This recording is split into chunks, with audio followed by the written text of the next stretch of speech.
So we're talking about emotional intelligence, and you really broke it down to say, look, there's many things that go into this, but where you want to have the conversation, what we're focusing on today is the self-management, which is in, clinical terms known as affect regulate. It's also known as emotional regulation.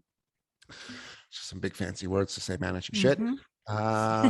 And recognize where your shit comes from, and then relationship management. Now, coming back to self-management, and my ex-partner, who was a clinical psychologist, introduced me to this, which was the importance of expression, and defined as emotional vomiting, which is my ability to come and express and to talk about my stresses, my emotions, my feelings, my perceptions, my experiences, my challenges, my toxic stuff that I've got internal.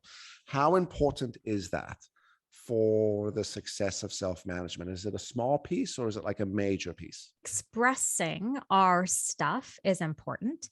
I think there are different ways to express, and I think there are different ways to process.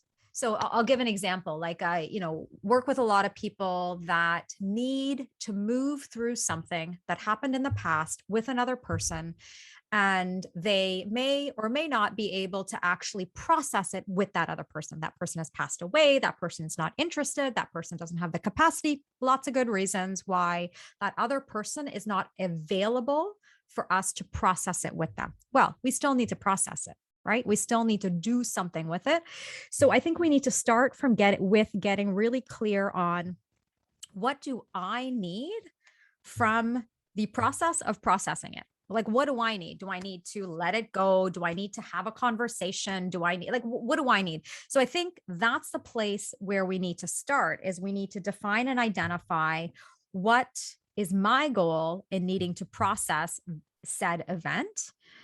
And from there, then we can determine what is the most effective way for me to process it. It might be verbally, it might be getting it out somehow, but it can also be written, right? There's a lot of power. I don't know if you've ever done this in your own personal journey. I certainly have, but letter writing, right? Like I've written letters to people that they never got the letter, right? But I've written the letter. I've maybe, spoken the letter out loud, not to the person, right?